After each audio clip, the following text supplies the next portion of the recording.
우리 주님 이름으로 사랑하고 축복합니다. 넷플릭스라고 하는 이 인터넷 OTT라고 하죠. 이걸 통해서 요즘 사회적 이슈가 대두되고 있는 나는 신이다. 이 프로를 통해서 그동안에 우리가 별로 신경 쓰지 못했던 JMS라든가 이단 사이비 집단들이 그들의 폐해가 사회적인 큰 문제로 지금 대두되는 상황 가운데 있습니다. 우리가 생각할 때는 어떻게 그렇게 젊고 똑똑하고 심지어는 명문대생들, 사회 지도층인데도 불구하고 그들이 그런 이단에 빠질 수가 있을까 이렇게 생각할 수 있지만 실은 우리가 살고 있는 이 사회는 진리의 회색지대입니다. 회색지대라고 하는 게 무슨 뜻이냐면은 이제 그림을 한번 띄워드릴 텐데요.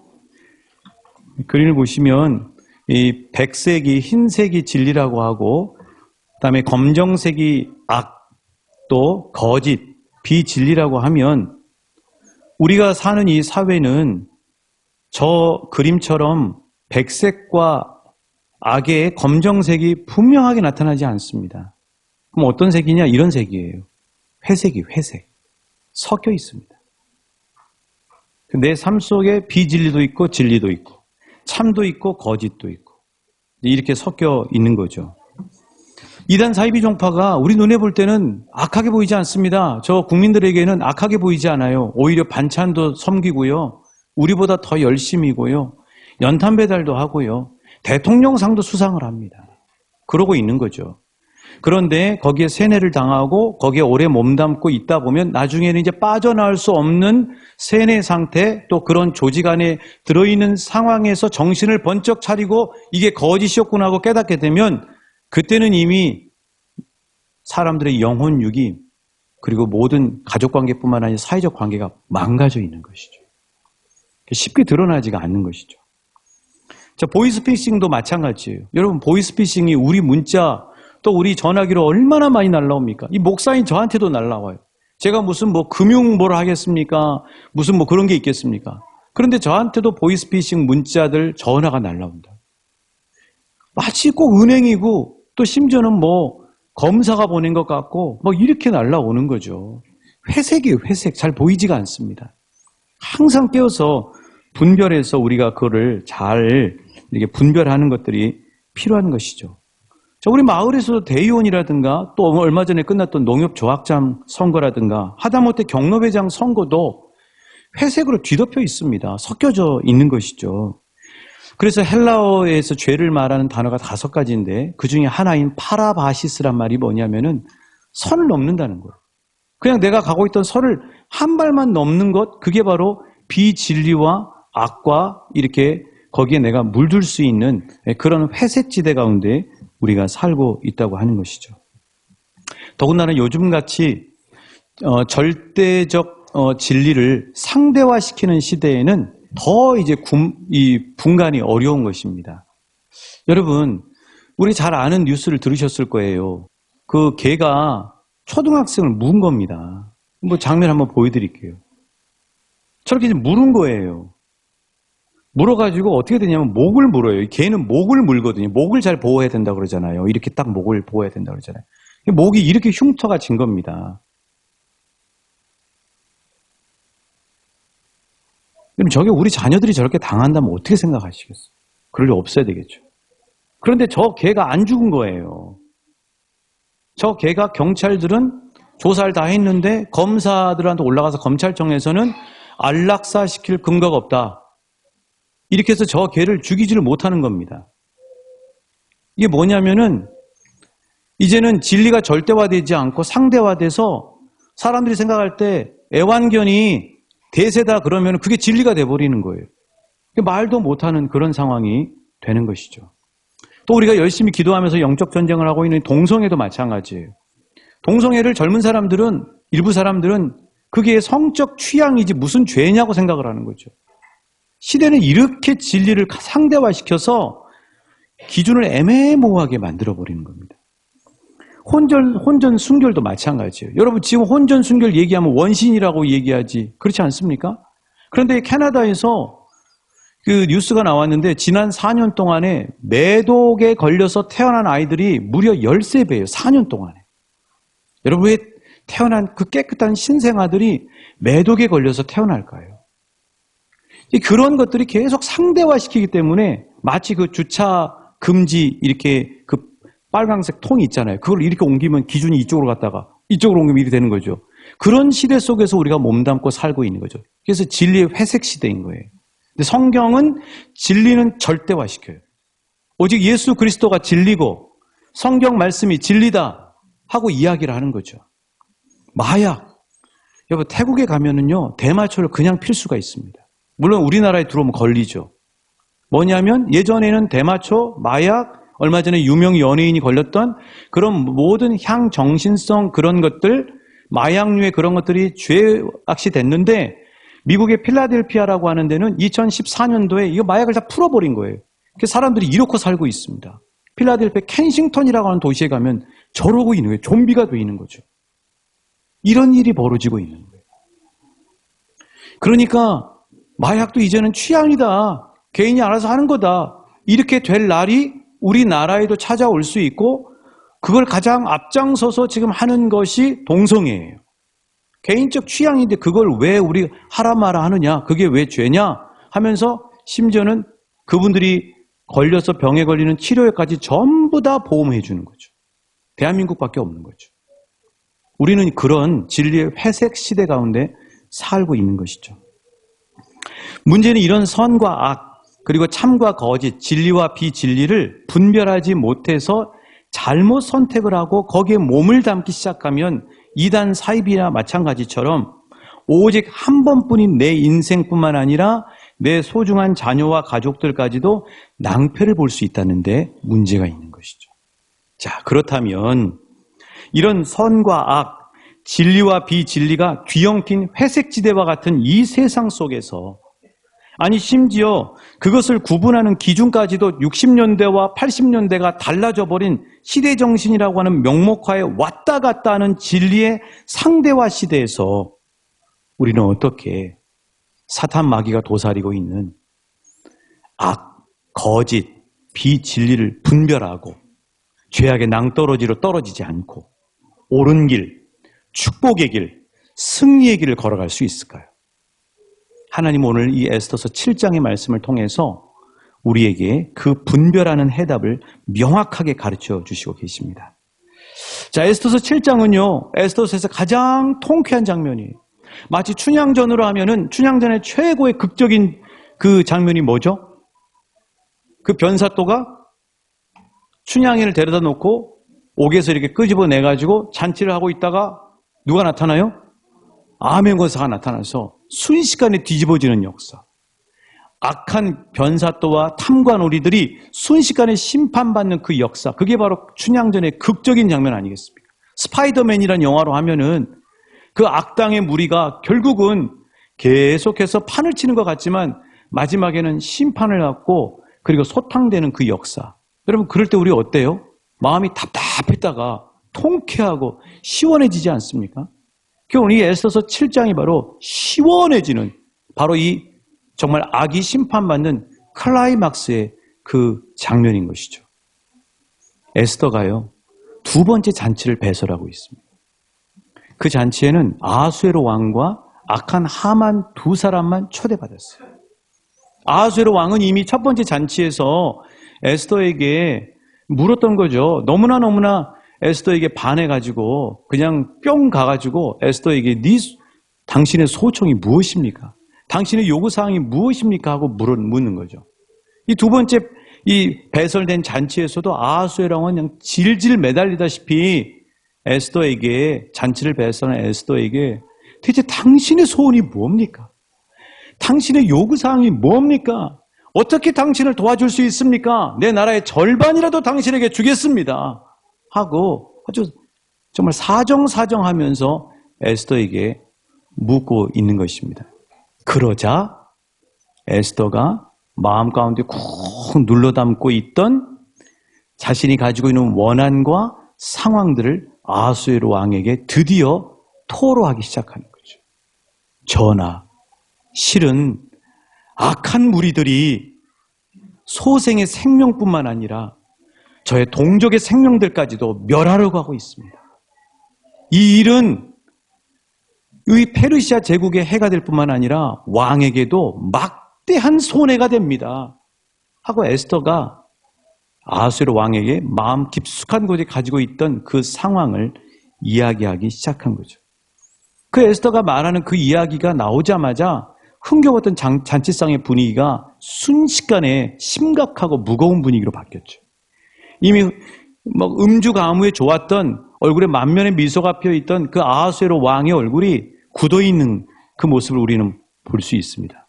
그리고 그 조급한 아하수에로 왕, 흥분한 나머지 그 아하수에로 왕이 이렇게 묻는 것이죠. 대체 당신의 생명을 앗아가려고 하고 당신의 동족을 죽이려고 하고 나와 이 나라에 막대한 손실을 주는 그 사람은 누굽니까? 어디 있습니까? 하고 묻죠. 그때 에스더가요, 바로 그 잔치자리에서 손가락을 상대편에 가리키면서 이렇게 이야기합니다. 한번 따라해 주시겠어요? 대적과 하만은 이 악한 하만입니다. 이 악한 하만입니다. 그렇죠. 대적과 원수는 이 악한 하만입니다. 원수에다 하만이라고 했네요. 예. 그렇게 이야기를 한 거죠. 사실 하나님은 우연처럼 숨어서 역사하시는데 하나님께서 이 에스더의 두 번째 잔치를 통해서 그동안에 숨어서 은밀하게 악한 영향을 끼쳤던 하만을 드러내기 시작한 거죠. 그리고 거기서 드러내고 끝나는 것이 아니라 하만의 정체를 밝히고요. 하만을 완전히 코너에다 몰아넣고요. 나중에는 모르드게를 달려고 했던 장대까지 하나님이 밀어넣게 되는 거죠. 하르보나라고 하는 네이시 입을 통해서 하나님이 역사하시는 거죠. 자, 여러분 이 장면을요. 빛의 화가인 렘브란트가 그렸습니다. 이렇게 그렸어요. 렘브란트의 비싼 그림을 여러분에게 한번 보여드릴게요. 자, 저 그림이에요. 에스더의 두 번째 잔치의 장면입니다. 여러분 먼저 한번 자리를 한번 잘 보십시오. 저렇게 앉는 게 상식이겠죠? 저렇게 앉아야죠. 왜냐하면은 아하수에로 왕하고 에스더는 부부잖아요. 하만이 옆에 앉으면 안 되잖아요. 그렇죠? 아내 허락도 없이 깻잎 뜯어주면 안 됩니다. 잡아주면 안 되는 그런 거 있잖아요. 자리를 잘 앉아야 돼요. 항상 저희 목회자들은 성도님들하고 이렇게 예배하고 식사할 때 자리를 먼저 항상 생각해요. 어떻게 자리를 앉게 할 건가를 잘 안내줘야 돼요. 그것도 목회자로서 필요한 겁니다. 자, 저렇게 앉는 거죠. 자, 근데 저기 보면요. 렘브란트는 빛의 화가거든요. 빛의 그 조도를 통해서 강조하고 이야기를 해요. 뭐냐면은 어디가 제일 밝아요? 저 세 사람 중에 누가 제일 빛이 환하게 비쳐 있습니까? 에스더죠. 그 다음 두 번째로 많이 비친 사람이 누구예요? 하만이죠. 저기 하만이 아니라 아하수에로 왕. 그 다음에 하만은 지금 어떻게 하고 있어요? 어둠 속에서 이미 자신의 운명을 직감한 것처럼 고개를 떨구고 지금 저렇게 두려움 가운데 움츠리고 있는 거죠. 그 모습이 보이죠.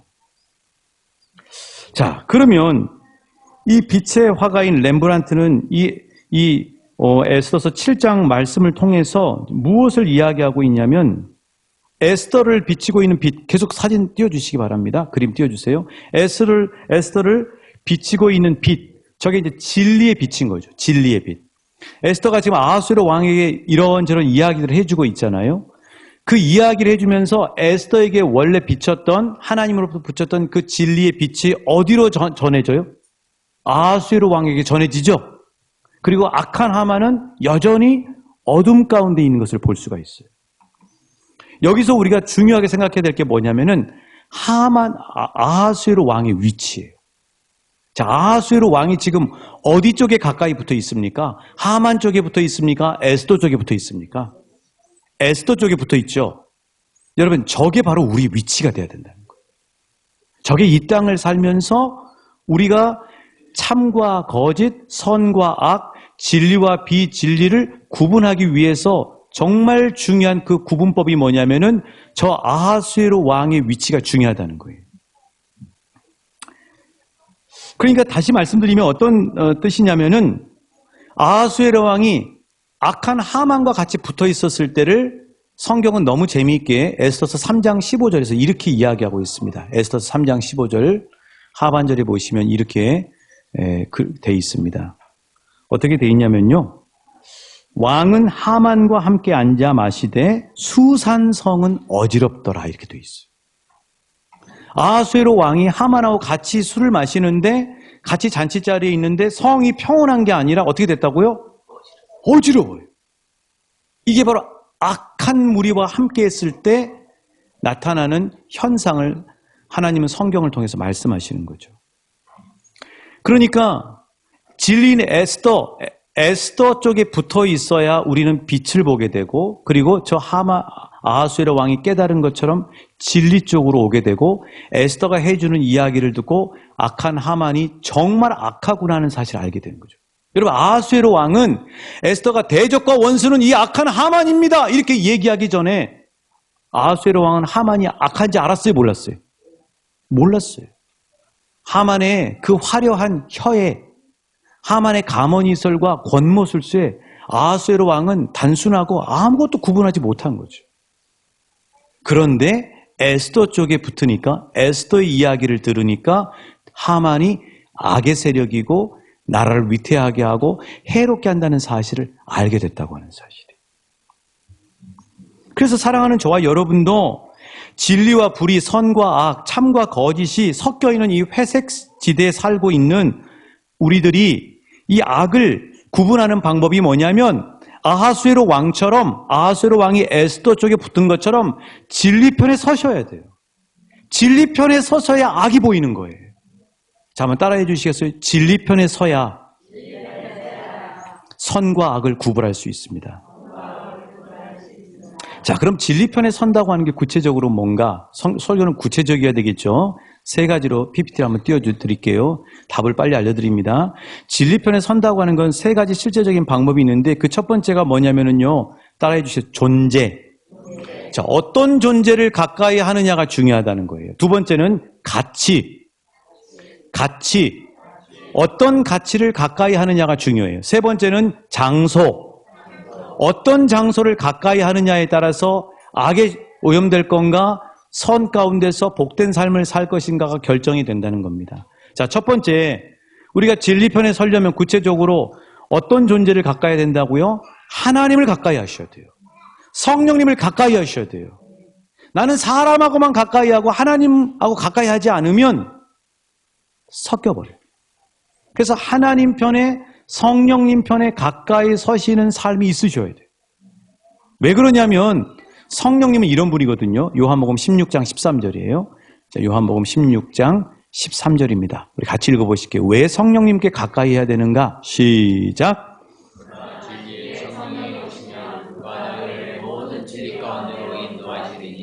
그가 스스로 말하지 않고 오직 들은 것을 말하며 장래일을 너희에게 알리시라. 그렇죠. 성령님은 어떤 분이냐면, 따라해 주시죠. 진리의 성령님. 성령님을 우리가 만나면, 성령님을 가까이 하면 우리를 진리 가운데로 이끄신다는 거예요. 그러니까 여러분의 삶의 만남, 만나는 존재가 사람만 가득하면 이게 뒤섞여 버리는 거예요. 왜냐하면 우리 사람은 연약하거든요. 그래서 하나님과 성령님과 가까이 하는 삶이 많아야 돼요. 그래야 하나님은 진리이시고 성령님은 진리의 영이시기 때문에 우리가 아하수에로 왕처럼 구분할 수가 있게 되는 거죠. 지난 한 주 저는 사무엘상하고 사무엘하를 많이 읽었는데, 다윗이 참 멋진 이유가 뭐냐면은, 다윗은 그렇게 옆에 사람들, 부하들이 많지만 부하들이 아무리 얘기해도 부하들의 말을 항상 고지 듣고 바로 결정하지 않아요. 그럼 다윗은 뭘 하느냐? 한번 따라해 주셨어요. 여호와께 묻자와 이르되. 부하들이 지금 사울왕이 여기 지금 굴에 들어왔습니다. 저 죽이십시오. 당신 원수 아닙니까? 이렇게 얘기했을 때도 다윗은 그 순간 자기와 함께 하시는 하나님께 묻자와 이름. 그래서 다윗은 날개를 활짝 펴고 상승하는 인생이 됐는데, 폭망하고 끝없이 추락하는 사울 왕과의 차이는 뭐냐면 바로 진리이신 하나님께 늘 묻는 삶을 살았다는 사실이에요. 진리이신 하나님께 늘 묻는 삶을 살았다고 하는 거죠. 반면에 안타깝게 사울 왕은 엔돌의 점집에 찾아갑니다. 거짓이죠. 그리고 그 점하는 여인이 여러분 성경책에 보시면 사무엘을 불러달라고 그러니까 사무엘이 땅에서 올라와요. 그 거짓이에요. 성경 자세히 보시면 거짓입니다. 진짜 사무엘이 점쟁이가 불러가지고 저 천국에서 온 게 아니에요. 마귀는 귀신은 거짓을 잘하거든요. 잘 속이거든요. 또 하나는 우리가 늘 진리 안에 거하려면 첫 번째는 하나님과 성령님과 가까이 해야 될 뿐만 아니라 사람하고도 우리가 늘 같이 지내야 되는데 세상적인 사람보다 영적인 사람하고 가까이 지내셔야 돼요. 약삭빠른 사람보다도 신실한 믿음의 사람과 가까이 있으셔야 돼요. 그게 바로 만남의 복입니다. 자, 옆 사람에게 축복하십니다. 만남의 복이 가득한 2023년 되세요. 만남의 복이 가득한 2023년이 되세요. 제가 신대원을 다닐 때 생각이 나요. 이게 신대원의 신학대학원도 여러 모임들이 많습니다. 근데 그 모임 가운데 전도하는 동아리에 모여서 그곳에서 3년을 보내신 분들은 나와서 목회할 때 보면은 전도를 열심히 하셔요. 또 말씀 연구하는 사람들과 함께 성경 연구하는 사람들과 함께 하신 분들은 현장에 나와서는 말씀 목회를 열심히 하세요. 또 신문사에서 글 쓰는 사람들과 함께 하는 분들은 문서 선교를 하세요. 또 선교 동아리에서 사람들과 선교하는 사람들과 함께 했던 사람들은 선교사님이 되든지 선교 사역을 열심히 하는 거죠. 그럼 여러분을 섬기는 저는 어떤 모임에서 함께 했을까요? 저는 구루터기라고 하는 기도 모임에서 함께 했습니다. 매일 채플이 있는데 채플 전에 기도탑에 올라가서 저희 학교에 가면은 이렇게 딱 학교 교문에 들어서자마자 왼쪽에가 높은 탑이 있어요. 그 기도탑입니다. 그 기도탑에서 기도하는 우리 형제 자매들과 함께 기도를 한 거죠. 제가 2학년 때였던 것 같아요. 신대원 학우회장 선거가 있는데 3학년들이 이제 졸업해야 되니까 보통 2학년들이 뭐 고등학교나 대학교나 보면은 그 졸업반 한 해 전에 그 학년들이 이제 뭐 임원을 맡잖아요. 이제 제가 부학우회장 추천을 받은 거예요. 부학우회장.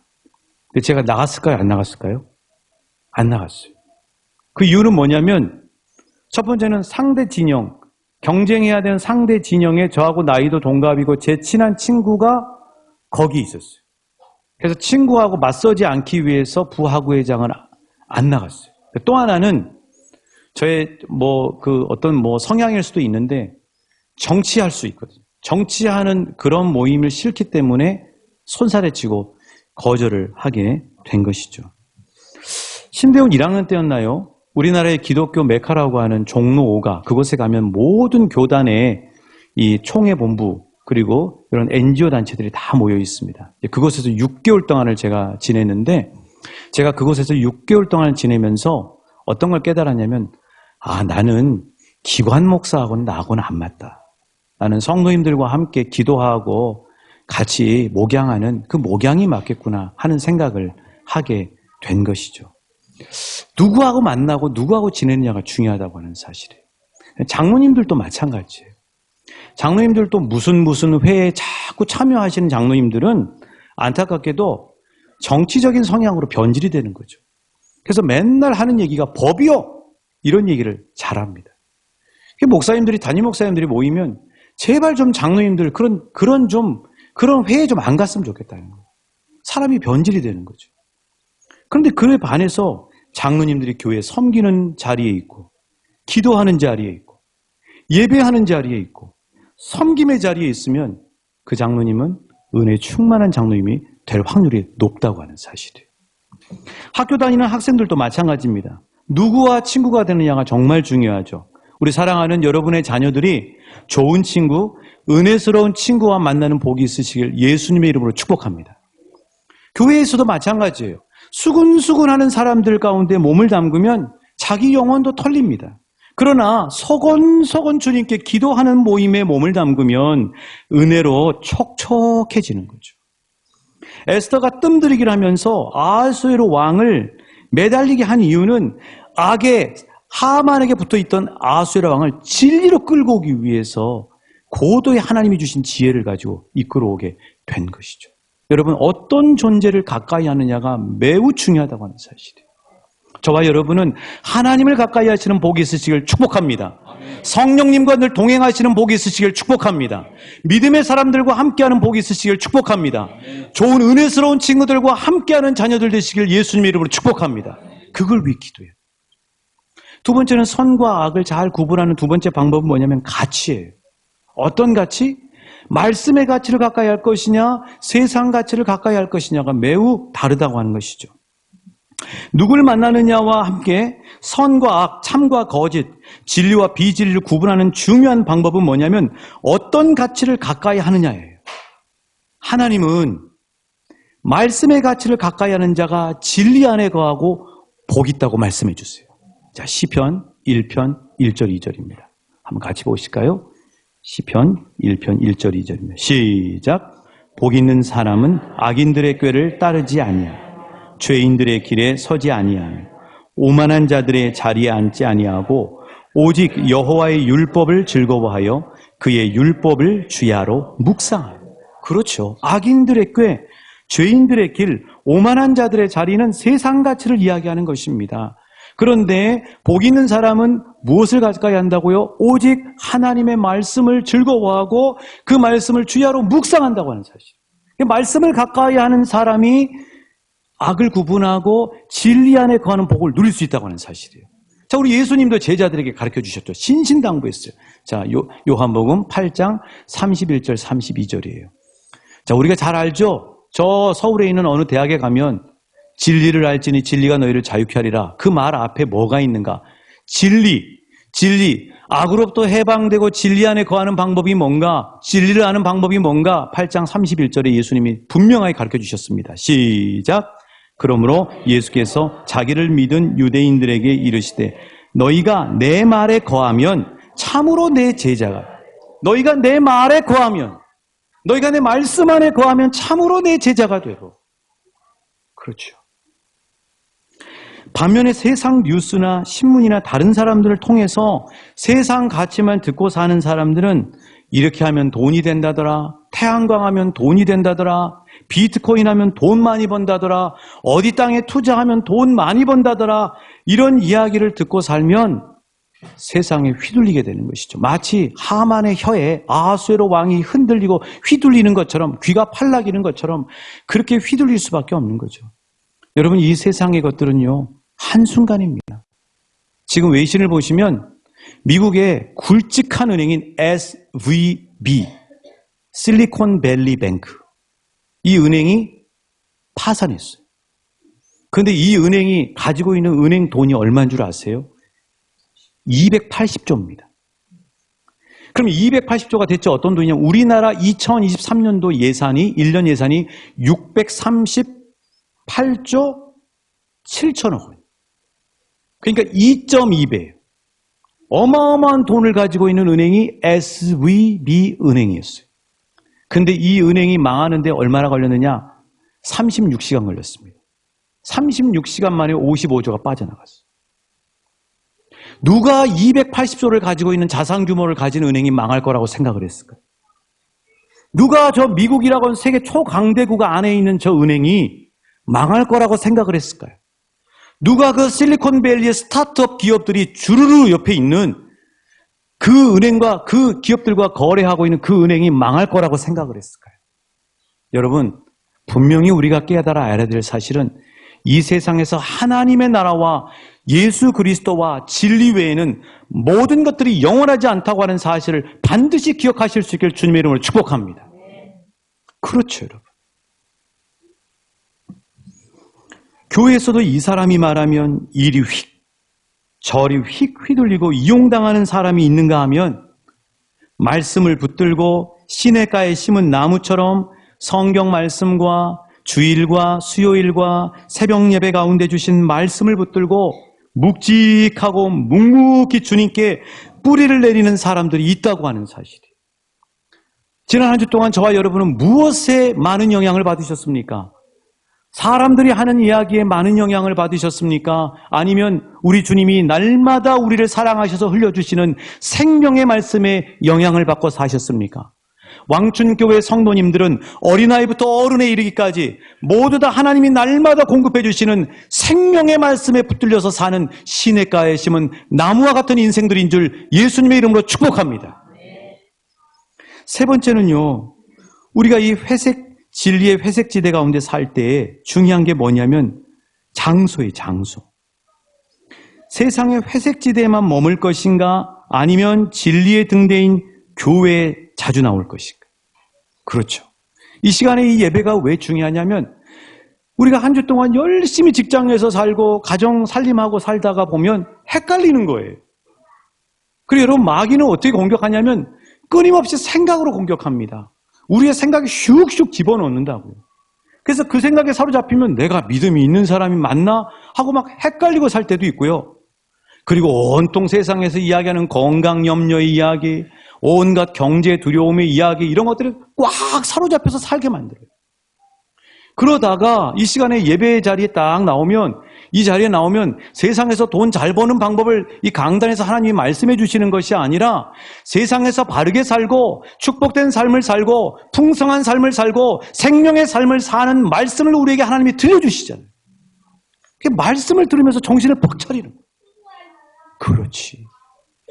마귀는 너 건강에 문제가 많잖아. 너 경제적으로 이런 문제가 많잖아. 그냥 염려에 사로잡혀서 휘청휘청하는 우리들에게 하나님이 시간 말씀을 통해서 내가 너 끝까지 책임질 거야. 나는 널 끝까지 사랑해. 나는 너를 책임지고 예수 그리스도를 널 위해 내어줬어. 하고 하나님이 계속해서 말씀을 통해 우리의 중심을 잡아주죠. 그래서 성전을 가까이 하고 예배당을 가까이 하고 교회를 가까이 하는 이유는 실은 내가 살고 중심을 잡는데 하나님은 우리를 살리기 위해서 주신 복된 자리라고 하는 사실이에요. 이 자리에 앉아있는 저와 여러분이 정말로 앉아있는 것으로만으로 살았고 중심을 잡고 복된 삶을 살게 된 줄 믿습니다. 오늘 이 말씀을 하고 이제 설교 말씀을 요약하려고 하는데요. 지금이야 은행에서 이렇게 가짜 돈과 진짜 돈을 세거나 감별하는 기계들이 있어요. 지금은 뭐 은행에서 딱 돈만 올리면 쫙 세면서 위패인지 진짜인지 가짜인지 이걸 다 알 수가 있는데, 그런 기계가 나오기 전까지는 대부분의 모든 은행들에서는 이 가짜 돈, 여행 가면 가짜 돈이 많이 돈다 그래요.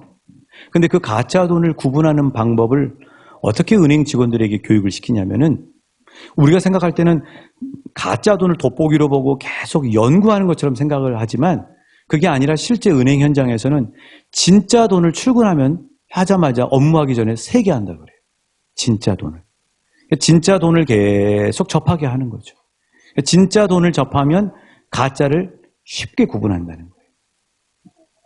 자, 이런 원리처럼 우리가 가짜를 구분하는 방법이 뭐냐면 진짜이신 예수 그리스도와 늘 가까이 하고 접하면 가짜를 구분하게 된다는 사실이에요. 근데 놀라운 사실은 진리이신 그 예수님이 저와 여러분 안에 들어와 살고 계신다는 사실. 이게 놀라운 축복이에요. 그러니까 우리가 이 회색지대 가운데 살고 있는 이 세상에서 악과 거짓과 비진리에 휘둘리지 않고 참과 진리 안에 거하는 방법은 뭐냐면 다윗과 같이 살면 되는 거예요. 순간순간 뭘 결정할 때에 다윗이 했던 것처럼 사람들이 옆에서 하는 얘기보다도 내 안에 계시는 진리이신 예수님께 묻고 맡기고 선한 인도하심을 구할 때 우리 주님은 반드시 우리에게 분별하게 해주셔서 우리를 선한 길, 생명의 길로 이끌어 주신다고 하는 사실이에요. 사랑하는 저와 여러분 안에 예수님이 살고 계십니다. 그분한테 자주 맡기십시오. 그분 앞에 소소한 부분까지 자꾸 물으십시오.